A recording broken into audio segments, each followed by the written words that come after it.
Ce shiur est dédié pour la Refoua Shema, la guérison complète et rapide de Yigal Ben Joyce, Bezrat Hashem. Ok, nous sommes dans un deuxième cours sur les Shovavim. C'est 6 semaines qu'on a débuté ce dimanche, qui sont les plus grandes semaines de l'année pour réparer les péchés sexuels, notamment le Zer al-Batala, semence en vain, volontaire, involontaire. Je rappelle une chose que j'ai déjà rappelée à la prière, mais je dis ici aussi pour les internautes et ceux qui n'ont pas fait attention. Dans la bénédiction du Shmona Esrei, qui commence par Teka b'shofar gadol lecherutenu. Alors, il est bien, d'abord, il y a une prière là-bas facultative qu'on peut rajouter. Durant cette période, c'est bien de la rajouter. On demande à Dieu que chaque goutte qui est sortie de nous de façon interdite, que tout revienne à sa source dans la sainteté, sans aucun absent, grâce au nom de Dieu provenant des initiales du verset Chayil Balla Vayikienu. Comme on a expliqué déjà, lorsqu'on fait de la semence en vain ou tout interdit sexuel, on donne de la vie, parce que la semence, ça provoque la vie. Vu qu'on ne fait pas ça avec sa femme, alors ça va où? Ça va dans le mal. Donc on donne de la vie au mal, et on crée des morts. Le mal, il est mort. Le mal, c'est la mort. Le mort, il est mort. Sur le drap papier. Pardon? Sur le drap papier, après on le brûle. On redonne la chair. Non. Quand tu le donnes, ou que tu le donnes par terre, dans le drap, dans le papier, dans la culotte, où que tu veuilles, tant que ce n'est pas dans le corps de ta femme juive permise, alors ça part dans la mort. Attends, tu donnes de la vie à la mort, tu crées des morts vivants. Les morts vivants, c'est tous les grands antisémites qu'il y a dans le monde. Baruch Hashem, ça ne manque pas d'antisémites. Et plus tu te retiens, plus Dieu les retient de faire du mal. C'est clair que tout le mal qui nous arrive provient des péchés que nous faisons, et spécialement ces péchés-là.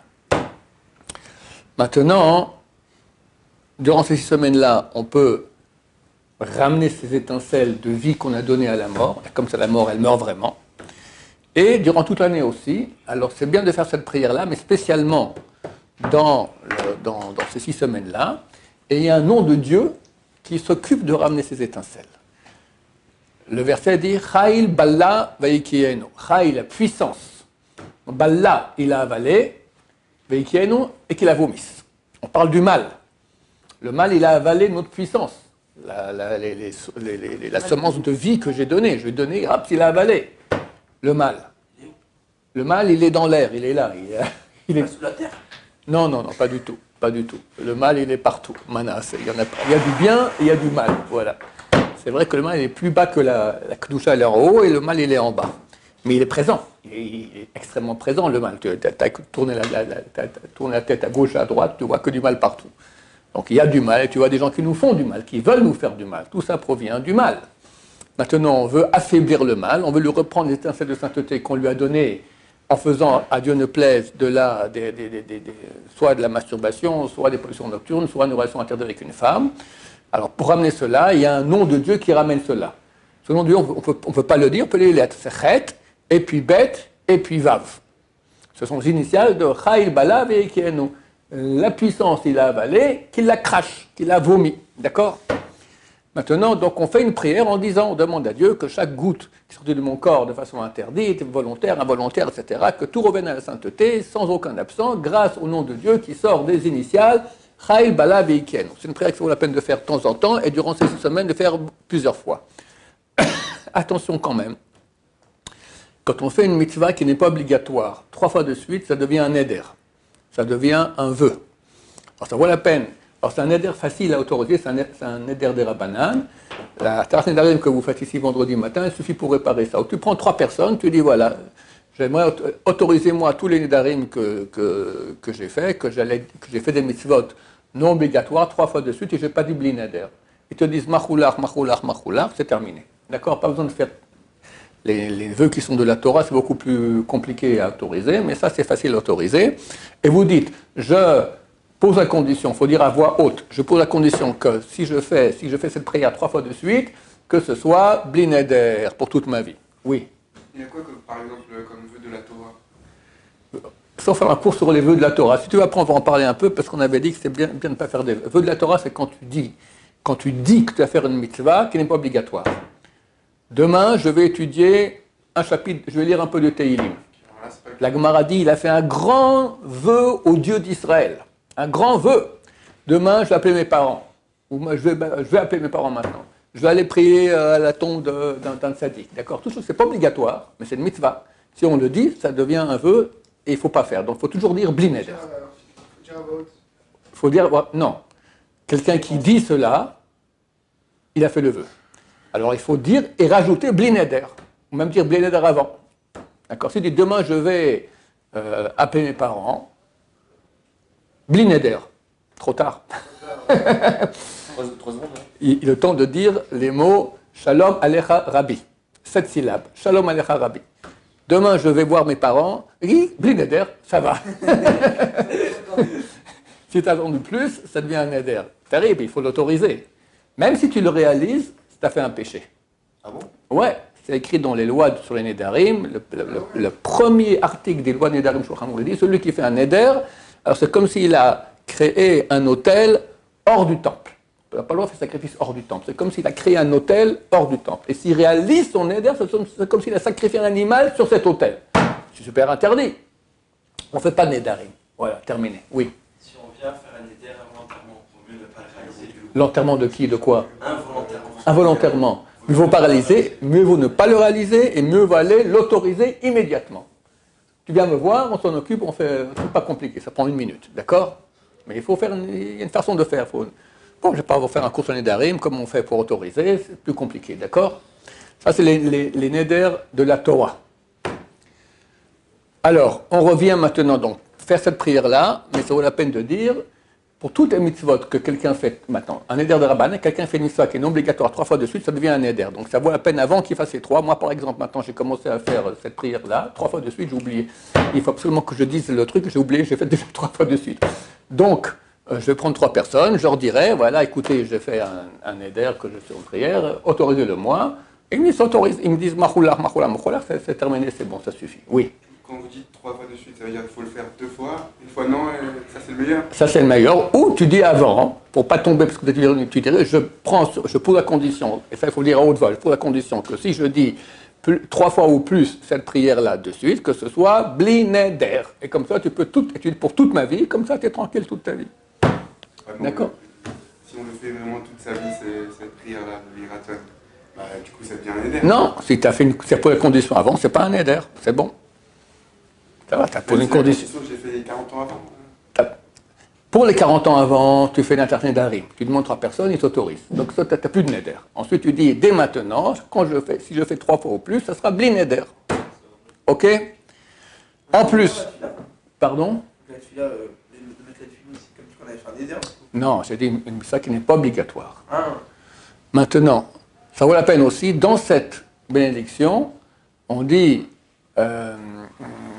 kabetz vekabetz vekabtzanu yachad marba kanfot haaretz. Vekabtzanu yachad marba kanfot haaretz, c'est bien de penser vekabtzanu yachad, le chet de yachad, vekabtzanu yachad, mais arba, le bet de arba, kanfot, le vav, ça fait chet, bet et puis vav, ça fait le nom de Dieu dont j'ai parlé. Quand on prie, ça vaut la peine de penser ça. Quand on fait la signature de la Baruch Ata Hashem Mekabetz Nitre Amo Israël, pensez le bet de l'Ekabetz, Nitre, le chet de Nitre, et Amo, le vav de Amo, ça fait aussi ces 3 lettres-là, dans le désordre, mais les pensées dans l'ordre. Comme ça, c'est bien, ça aide à ramener toutes les étincelles. Maintenant, on va parler d'autres choses qui peuvent aider dans ce sens-là aussi. On avait vu que par la Shonara, ça amène le Batala, idem de faire des Nédarim, de faire des vœux, ça amène le Batala, idem. La maladie française, je te jure, je vous jure, d'accord, on ne jure pas. Ce mot-là doit sortir du lexique, il n'existe plus ce mot jurer. Les gens sur la Torah, quand ils disent comme ça, c'est péché. Je pense que sur la Torah, ça veut dire que je jure, non? Ouais. C'est interdit, bien sûr, c'est interdit. Celui qui a eu, à Dieu ne plaise, une pollution nocturne, involontaire, c'est bien que le même jour il aille au mikvé et fasse tchouva. Tchouva sur quoi? C'est involontaire, mais c'est pas arrivé comme ça. C'est arrivé parce que tu as eu des pensées, parce que tu as eu des regards, parce que tu as parlé avec des femmes, qu'est-ce que j'en sais, d'accord? Toutes ces choses-là peuvent provoquer une pollution nocturne, ça crée une force négative. On appelle ça un démon. Alors, ce n'est pas un type avec des pieds cornus et puis des cornes, d'accord? C'est pas ça. C'est une puissance négative qui peut nous faire souffrir, à Dieu ne plaise. Si le même jour on va en mikvé et on fait tchouva, on annule ce démon. Oui. Dans l'idée, c'est-à-dire que si on n'a jamais de mauvaise pensée, alors jamais ça devrait sortir. Si tu n'as pas de mauvaise pensée, tu n'as pas de mauvais regard, il n'y aura pas normalement. Mais bon, je ne sais pas qui c'est celui-là. Yaakov Avinu, il a dit à Rouven, ta réchitone était la première goutte de sperme, il avait 84 ans, d'accord, elle est sortie pour toi pour te mettre au monde. Qui peut dire ça? Il y en a qui ont dit. Une fois on a dit au Rav Shach, c'est bien, le Rav va parler ici, le Rav Chida va dire que c'est bien quand on fait des mitzvot qui demandent des efforts, préparer Shabbat, ou quand on va préparer des matzot, il faut malaxer comme ça la pâte, c'est très fatigant, tout ça, on dit que c'est un tikkun, c'est une réparation pour Zera la Batala. On dit, Rav Shach, venez, il y a un groupe là qui fait des matzot, c'est bon, ça fait un tikkun. Il a dit, j'ai pas besoin de tikkun. Bon, Rav Shach, tu comprends, c'était des géants de Torah. C'était des gens extraordinaires.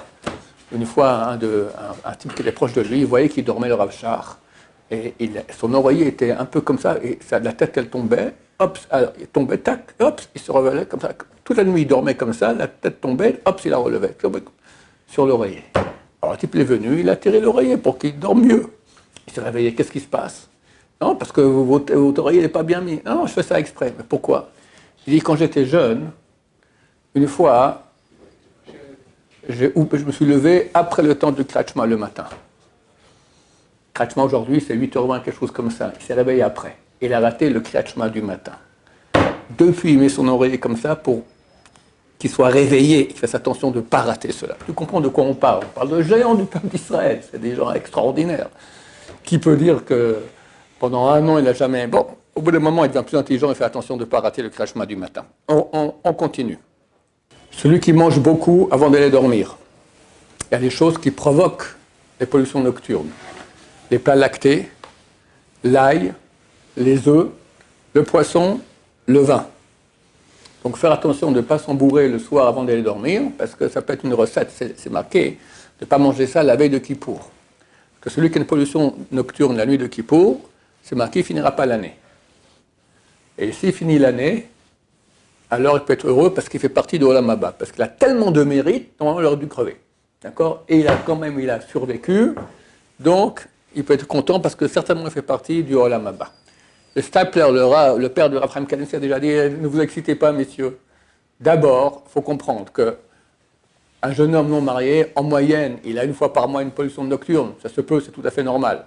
Donc, si tu prends 30 personnes, forcément, un aura une pollution nocturne pendant Kippour. D'autant plus que le type, il mange comme des fous avant, donc ils vont dormir avec le ventre bien rempli. C'est une recette pour avoir Zera la Batala, pour avoir une pollution nocturne. Il ne faut pas s'exciter. De quoi on parle? On parle de quelqu'un qui est marié, qui a des enfants, qui est âgé déjà, il a 40, 50, 60 ans, il n'a jamais de pollution nocturne. Du coup, tac, la nuit de Kippour, il a une pollution nocturne. Ça, c'est mauvais signe. Vraiment. Et le Rav, son fils, a écrit aussi qu'est-ce qu'on peut faire pour réparer cela. Il y a certaines missions à étudier, etc. Voilà. Et s'il survit, il n'aura pas Olam Haba Bezrat Hashem. Mais néanmoins, la Gemara, dans le traité Yoma qui parle de Kippour, nous dit tout type d'aliments qu'il n'est pas bien de manger avant d'aller dormir, surtout la nuit de Kippour, parce que même si tu es jeune et sans problème, avoir une pollution nocturne le jour de Kippour, en deux mots, c'est pas du tout sympathique. Il ne faut pas dormir seul dans une maison, dans le noir. Le noir, c'est le domaine des forces du mal. Quand tu es seul dans une maison, les forces du mal vont venir, déguisées en Miss Monde, et te faire pécher. Donc, si on dort seul dans une chambre, dans le noir vraiment, alors aujourd'hui c'est rare le noir, parce qu'il y a de la lumière un peu partout. Et quelqu'un, il ferme les volets, tout ça, le noir complet, dangereux. Il faut laisser une petite lumière allumée, ou qu'il y ait quelqu'un d'autre qui soit avec nous la nuit, ça empêche les pollutions nocturnes. La tristesse fait partie des forces du mal. Ça amène les pollutions nocturnes. Ça attire sur nous tous ces démons déguisés en Miss Monde. Dans les rêves, oui. Parce que si je mets un bandeau sur mes yeux, ça va, non. Parce qu'il y a lumière autour, c'est bon. Tu mets un bandeau, c'est bon. Même comme faire mes yeux, tu as un bandeau, d'accord? T'as tes paupières. mais là, tu vois un peu, si Ouais. je sais qu'il y a de la lumière. Ouais. Non, ça va. Tout celui qui regarde des idoles Et tout ce qui a à voir avec les croix, toutes ces choses-là, ça provoque Zera le Batala. Il faut faire attention de ne pas regarder les croix, pas regarder les églises, pas regarder les photos d'idoles, etc. D'accord? Quelles qu'elles soient, c'est pas bien. Ça amène le Zera le Batala. Vous avez dit aussi les musiques? Alors voilà, j'y arrive. C'est le chapitre, l'alinéa 101. 110, là, du Shulchan Aruch, non pas du Shulchan, du Rav Chida, dans le livre que je lis maintenant, ça s'appelle Siporen Shamir, chapitre 7. Il dit là-bas, écoutez de la musique qui n'est pas une musique de sainteté. Ça veut dire, quand c'est saint, c'est des paroles de Torah, et encore, des fois, il y en a qui font un Shema Israël sur un heavy metal rock, d'accord? Ça, je ne sais pas si c'est caché. Ça, c'est un truc qui est bien, ça va, c'est cool, c'est sympa, et c'est avec des paroles de Torah, pas de problème. Le reste, raus, dehors. Des sons vénères, avec des basses, Je vais expliquer un truc. La musique, c'est une chose qui est très profonde et qui rentre profondément. Ça m'excite, moi, pour le sport. Oui, mais justement, tu verras qu'il y a des musiques qui excitent. Regarde quelqu'un qui lit la Torah, il dit comme ça, alors il bouge en haut. Quand tu mets une musique pareille, ça te fait bouger en bas. Tu as remarqué? Ça veut dire quoi? Ça veut dire que ça agit sur le haut, la partie humaine, divine de l'être, ça agit sur l'animal. Pourquoi t'excites l'animal? Pourquoi t'excites l'animal qui est en toi? D'accord? Déjà, il est dur à gérer comme ça, mais en plus, tu vas l'exciter. En plus, tu vas l'exciter, et ça va, il est déjà suffisamment excité comme ça. Mais les sons. Je te dis que ça excite aussi les forces du mal, d'accord? Les basses. Tu mets tout ce qui est heavy, rock, je sais pas, moi je connais plus, hein, ça fait bien longtemps que j'étais un fan des Rolling Stones, mais ça lui était, d'accord, c'est terminé, à l'âge de 20 ans, c'est fini, il n'y a plus un seul tube des Rolling Stones que j'ai entendu. Donc ça lui était, j'ai 65 ans, ça fait 45 ans, depuis je ne suis plus au courant de ce qu'il y a, mais c'est clair, le Rav te dit ici, c'est des choses qui provoquent, Zera le Batala, parce que ça provient des forces du mal. La techno, ce qu'il a dit, là, des trucs où les gens ils font. Nous, dis-moi, c'est cachère la techno? Ça te sent, imagine qu'on va mettre la synagogue, Yom Kippour, comme ça on met la techno, tout ça, hein, Yom Kippour, hein, ça marche ensemble. Là, tu sens bien que ça ne marche pas ensemble, voilà. En plus, ça, c'est des vrais trucs d'Israéliens. Pardon? Ça, c'est des vrais trucs d'Israéliens, ils aiment que ça, les Israéliens. Ouais, bon, maintenant, c'est... Ne pas mettre proche de sa tête, tous les parties d'habits qui sont plus basses que la ceinture. Ça veut dire, tu mets à côté de ta tête culotte, pantalon, chaussettes, chaussures, tout ça, ça provoque Zera le Batala. Les éloigner au moins un demi-mètre. Ah, dans une armoire, par exemple? Alors ça va, pas proche de ta tête. Proche, ça veut dire un demi-mètre. On parle sur le matelas, s'ils sont par terre au pied de ton lit. Un demi-mètre de ta tête. Pourquoi une chaussette et une chaussure? Peu importe. Tout ce qui vient du bas du corps, ça a à voir avec les organes génitaux. Donc tout ce qui est plus bas que la ceinture, tu l'éloignes. Ne pas porter... Alors le Rav, il parle ici de fer. Alors, je ne sais pas si c'est que du fer ou tous les métaux. En tout cas, ne pas porter des choses de fer sur soi. Ça amène aussi le Zera le Batala, à Dieu ne plaise. Ok. Maintenant... Alors, je ne sais pas, il parle de fer ici. Non, or, il aurait dit. Mais par exemple, du Nerosta aujourd'hui, tu as de l'aluminium, tu as du Nerosta, toutes sortes de métaux aujourd'hui qu'on ne sait pas ce que c'est pas du fer. Mais peut-être que le Rav, quand dit fer, il veut dire tout ce qui ressemble à ça, je ne sais pas. Alors, je ne sais pas, une montre en métal, je ne sais pas. Est-ce que c'est du fer, c'est pas du fer, est-ce que ça rentre dans... J'ignore. Non, il n'y a pas de rachis sur ça. Il est bien de s'endormir en lisant... Alors, d'abord, il faut faire Kriyat Shema Shalamita. Il faut savoir, c'est une chose qui existe, c'est super importante. Il faut savoir que toutes les gouttes de sperme qui sont sorties de notre corps de façon involontaire, pas en état d'érection. Par exemple, quelqu'un, il va excréter. Et ça ne sort pas, il fait super puissant pour que les excréments sortent. Des fois, ça fait sortir des gouttes de sperme au niveau de la verge. Ça arrive des choses pareilles. D'accord? Ça arrive. Toutes ces sortes de choses-là, c'est réparé par Kriyat Shema Shalamita. Toutes les gouttes qui sont sorties sans érection, ça sort par Kriyat Shema Shalamita. C'est-à-dire qu'avant d'aller dormir, on lit, d'abord il y a une bracha, Baruch HaMapil, il y en a qui font avec le nom de Dieu, il y en a qui font sans le nom de Dieu, après on fait tout le Shema Israël, après il y a des versets de protection. Tout cela répare les gouttes et empêche qu'il y ait des pollutions nocturnes aussi. Donc c'est important de le faire. Et après on ne peut plus parler, il ne faut pas parler après cela. Maintenant, le Rav nous dit ici, c'est bien quand tu t'endors de t'endormir avec de la Torah. La Torah, elle protège. Donc, tu ne peux pas dire, alors soit tu penses, tu refais ta Gemara par cœur, soit tu prends un livre et tu lis sans prononcer. Ça, c'est très très bien de s'endormir comme ça. Pardon? Écouter un cours, excellent, très bien, oui. Si on a eu des mauvaises pensées, par exemple, avant, Oui. est-ce qu'on fait schéma ou pas? Quelqu'un a une mauvaise pensée, ou le rapport, il a une mauvaise pensée, il dit Dieu, je regrette, je lui demande, je regrette, je ne referai plus, et il fait son krachma. Où est le problème? C'est un vidouille, non, dans le chrétien aussi. Dans le krachma, on fait un vidouille de toute façon, ouais. Après krachma, on fait un vidouille. D'accord? Un vidouille, donc, on rappelle nos péchés. On peut pas dire les mots de temps. On ne peut pas parler après qu'on a fait krachma shalamita. Donc tu peux pas. Tu peux pas parler moi aussi. Non. Parce que, moi je me couche à 1h et je fais pour avoir les besoins. Je fais 11h30. Alors tu fais bien. Si effectivement tu vas dormir après minuit, c'est mieux de faire krachma avant minuit. C'est un plus grand tikkun. Voilà, mon cher. Et après tu parles, c'est bon. Quand tu vas dormir, alors c'est mieux si tu refais Shema Israël en t'endormant, ou tu prends n'importe quoi de Torah, histoire de t'endormir en Torah.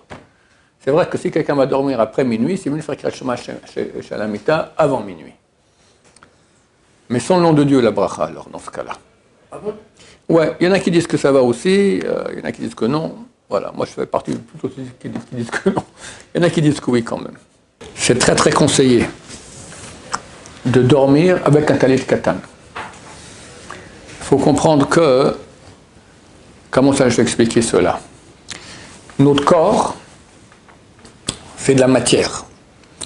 Maintenant, on reçoit une âme dans ce corps-là. Une âme, c'est une lumière spirituelle. Maintenant, cette lumière se partage en deux. Il y a une partie qui rentre à l'intérieur du corps, et il y a une qui entoure le corps. La plus grande, c'est celle qui entoure le corps. On appelle ça Ormekif. La plus petite, celle qui rentre à l'intérieur du corps. Comme ça, notre corps, il a à l'extérieur, à l'intérieur, de la lumière divine qui le protège. Par rapport à ces deux lumières, extérieures et intérieures, on porte le talit gadol, le talit katan. Le talit gadol, le grand talit qu'on porte pendant la prière, par rapport à la lumière qui est extérieure, pour ça qu'il est grand. Et par rapport à la lumière intérieure, le talit katan. C'est vrai qu'on porte d'ailleurs sous les habits. Les Faradim, même les tzitziot, ils ne les mettent pas dehors, ils les mettent à l'intérieur pour montrer que ça correspond à la lumière intérieure. Maintenant ça, hein, le tzitzit, il a une faculté, vu que c'est une lumière spirituelle, il éloigne les forces du mal qui veulent rentrer en nous. Maintenant la nuit, quand tu dors, tu es très vulnérable, parce que les forces du mal sont là, elles peuvent rentrer en toi. Donc il faut une protection. Cette protection se fait beaucoup aussi par le talit katan que tu portes. Ça vaut la peine de le porter aussi la nuit. Et voilà, tu l'enlèves que quand tu vas te doucher, tu l'enlèves et tu le remets. Voilà, toute ta vie, tu es avec ça. C'est très facile à s'habituer. Et c'est une protection très grande. Et chaque fraction de seconde où on porte un talit katan qui est cachère, on fait 613 mitzvot. Combien ça vaut? Si on est selon 120 involontaire. Et alors? Avec le talit. Bah alors? C'est pas grave. Au contraire, mais un deuxième talit. D'accord? Non, il n'y a aucun problème. Aucun problème. Talit katan, donc chaque fraction de seconde, on fait 613 mitzvot. Mais... Les deux, c'est 1200. Pardon? Il y a des rabbins qui portaient plusieurs talit katan. Le Rav Pinchas Scheinberg, il avait comme ça une dizaine, une vingtaine de talit katan l'un sur l'autre. Il faisait beaucoup plus. Mais un, ça suffit, c'est déjà bien. On recommande pour les Sfaradim de mettre un talit katan en laine. Surtout maintenant en hiver, il n'y a aucun problème. Même en été, parce que si on met en coton, c'est mis ça des rabanan, c'est moins grand. En laine, c'est de oraïta. Maintenant, est-ce que c'est obligatoire de le mettre, oui ou non? Non. C'est seulement si on a un habit qui a 4 coins que c'est obligatoire d'y mettre un tzitzit. Mais néanmoins, c'est marqué dans la Gemara que lorsqu'il y a du bouillonnement dans le monde, alors on punit aussi pour ça. Bien que ce n'est pas une mission obligatoire, mais pourquoi tu ne fais pas une mission qui est tellement grande, qui correspond à 613 missions de chaque fraction de seconde, qui te protège des femmes, te protège de beaucoup de choses, tu ne la fais pas, ça mérite une sanction. Quand il y a du bouillonnement dans le monde, aujourd'hui il y a du bouillonnement dans le monde, et on en a plein partout. D'accord, on est au bord d'une guerre mondiale un peu partout, en Corée, en Chine, en Russie, ici, d'accord, dans tous les côtés du monde, bientôt aussi au Groenland et à Panama. Donc ça bouillonne, donc c'est super conseillé de porter un talit katan. Voilà, je ne saurais pas trop vous conseiller, vraiment, surtout que Machach il arrive, tu as les idiots sans talit katan. Kacher, bien sûr. Une fois, mon Rosh Kolei me racontait qu'un ami à lui était allé voir le Stipler. Stipler, c'était le père du Rav Chaim Kanevsky. Grand tzaddik, il avait Ruach HaKodesh. Il rentre, le Rav était à moitié aveugle. Il dit, tu ne portes pas talit katan? Il dit, bien sûr que je porte talit katan. Peut-être parce que tu es venu me voir, mais tu ne portes pas talit katan. Donc il a vu sur l'âme du type. Le type ne comprend pas, il porte un talit de katane. Il raconte ça à mon roche collègue. Ils ont pris le talit de katane. Effectivement, ça manquait dans la longueur. D'accord? Donc c'était un talit de katane non cachère.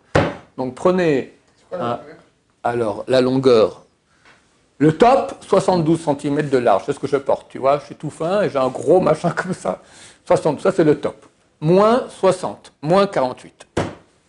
Il est bien, quand on s'endort, de voir devant soi. D'abord, c'est bien, c'est marqué dans le premier article du Shulchan Aruch, il est bien de toujours voir devant soi le nom de Dieu Yud Ke Vav Ke. Yud, et puis He, et puis Vav, et puis He. Et là, le Rav nous dit, surtout avant de dormir, tu t'endors comme ça, donc tu seras protégé. Voilà, je crois qu'on va s'arrêter ici pour le moment. La suite au prochain numéro. Baruch Adonai, l'Olam, Amen ve Amen.